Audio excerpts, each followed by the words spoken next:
fans, do you want to win your share of $100,000? Simply enter the houseofboxing.com Fight Night Prediction Challenge.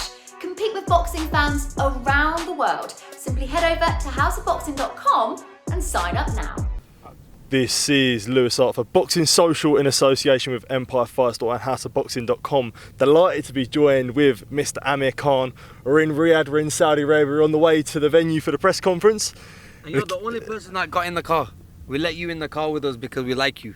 I mean, we like everyone, but we couldn't fit them all in. But to be honest with you, we did say you could come with us and you can do the interview while we drive there because we like your channel. You've always been very supportive. Why not? Absolutely, I'm very honoured, mate. But what brings the king to Saudi Arabia? You got the WowHydrate jumper on. What's bringing you here today? Yeah, so we have just I've just become an ambassador of WowHydrate. Something that I've been so WowHydrate is a drink that I've been drinking for a long time. I've been using this product till I then approached them and started doing some work with them, and obviously now I've teamed up with the Wow team, and I think it's brilliant because I know that this is a drink that will hydrate you. It's good for you. I wish this was around when I was fighting. You know what I mean? And it's got everything that your body needs. You know what I mean? All the minerals, all the vitamins, and everything else. So I've come here to promote that in the Middle East, and I want to take it on and go on from there. But yeah, I think the Middle East market will be massive for WowHydrate, and I'm here as an ambassador for them. Absolutely. Well, we know, talking about how the Middle Eastern market, we know how massive it is. This weekend we got Tyson Fury taking on Francis Ngannou, a massive crossover fight. What is your whole opinion on the fight, and how do you see it going? It's going to be a massive fight. First of all, I think a fight like that in Saudi Arabia, no one would have ever thought you're going to have the best heavyweight fighting in Saudi. But look, we're here now, and Saudi have pulled it off. It's going to be a brilliant fight because you've got a massive MMA star versus a boxer. It's a proper crossover.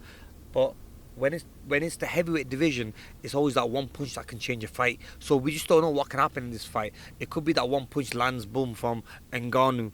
Look, on paper, everyone would say Tyson's going to win because obviously Tyson Fury is the better boxer. He's the real fighter as a boxer, whereas Ngannou's not really a boxer. He's an MMA fighter. So yeah, I would say that. But look, when it comes to heavyweight division, that one punch, and they say Ngannou hits very hard.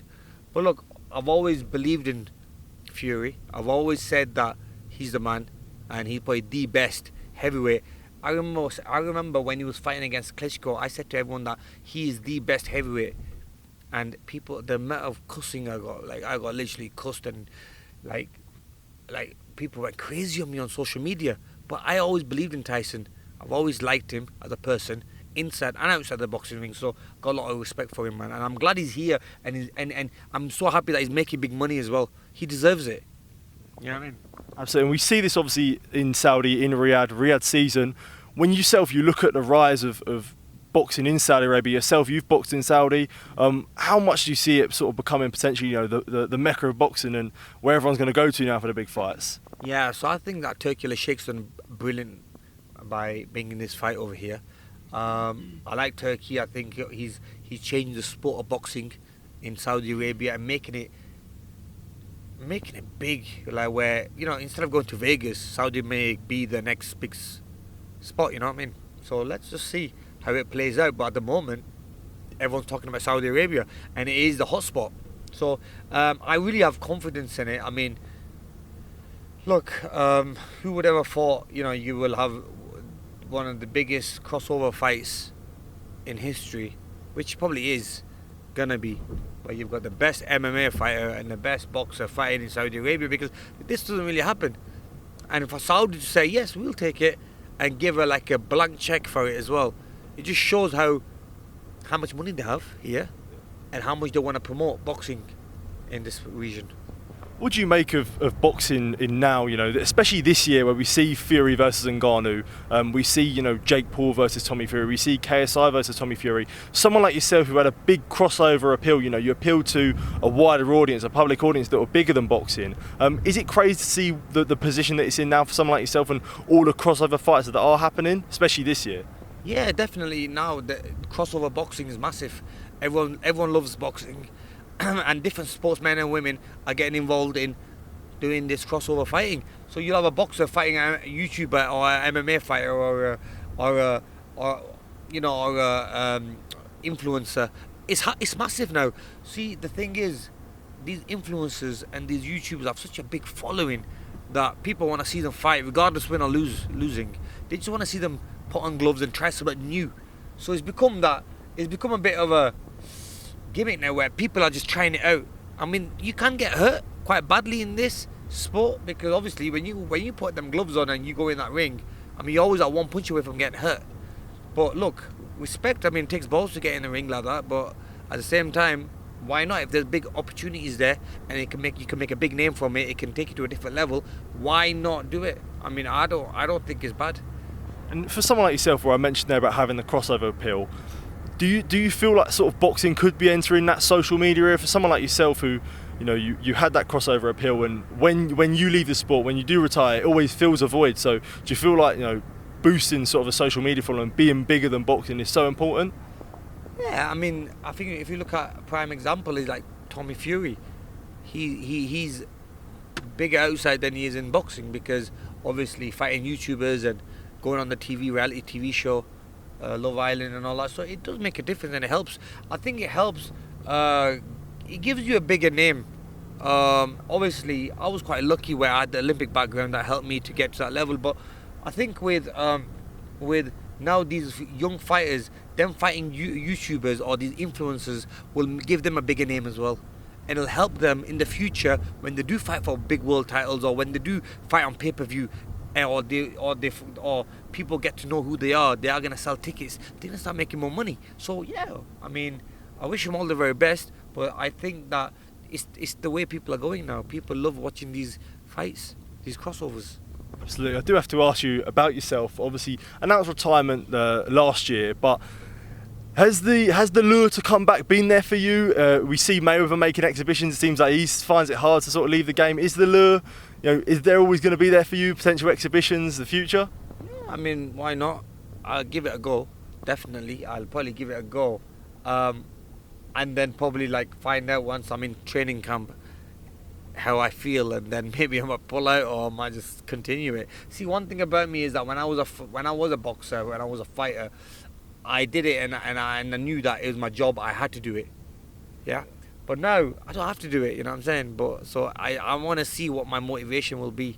It has to be something decent or something big for me to be motivated for. Otherwise, like going to the gym or anything like that, you know, you need that motivation, you need that push. I've been doing it all my life, and it's time now where I just want to chill. I just become a spectator now and just watch. But who knows? I mean, look, I would love to give it a go again, but it has to be the right dancing partner. And for yourself, where you're retired now, do you feel like you enjoy it a lot more? That, you know, you don't have to watch what you're eating, you don't have to. But was it hard to walk away, or is it more of a relief now when you look back? You know what? It was quite easy to walk away. Honestly, I was quite glad that it's over because, you know, I needed a performance like that, like with the Kell Brook thing, because I had a break, and all people do, like, you can just imagine boxing, wherever I go, boxing. Oh, when you're fighting, who you fighting, what you do, are you training, or why not training for you?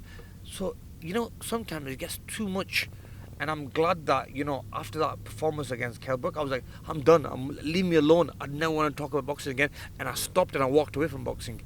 And that pressure, I felt at ease when that all went.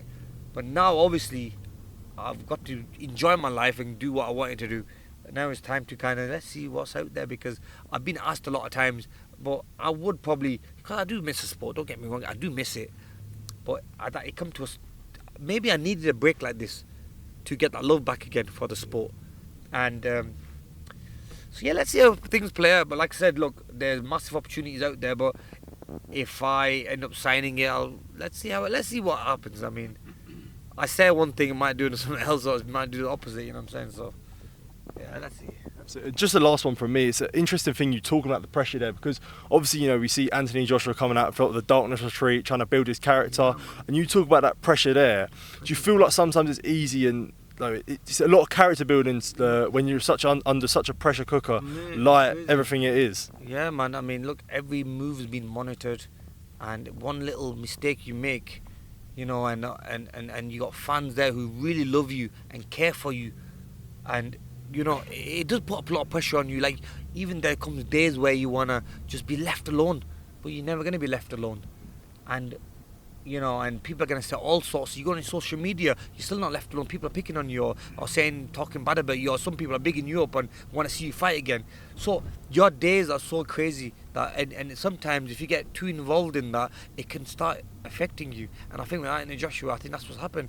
And then he needed to get away from his social media, from his life, his busy life, because I'm sure when he walks the streets in the UK, he's easily recognisable.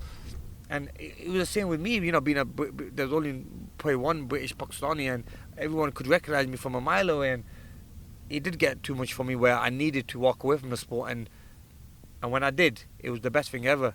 But now I've done that. I've got to do things that I would never have done. Moved to Dubai, got a house there. I end up just getting my businesses sorted out. Working now with WowHydrate. Part of that team now. So I've done things which I've never would have been able to do if I was fighting. So I'm glad the way things have happened. Now I'm time to get back to serious business again. If I have to. I don't need to, because I've been quite blessed, but you do miss it, don't get me wrong. Maybe I just need a good hard spar, I think that's all it is, and I'll be back to normal again. But so maybe get one of the lads and to spar with me or something, but you do miss it. Look, it's something I've done for all my life. I've done it for about 25 years, so you are going to end up missing it when you stop it. And I wake up in the morning and I think, oh, what do I do? I mean, so yeah. 100%. Amir, I just want to say thank you for taking me in this car journey with you. It's definitely, I really appreciate it. And yeah, thank you for your time, man. It was good having you, bro. Now, can I get out now, please? all right. You need to get out, bro. Thank you, mate. Cheers, appreciate it. Top man.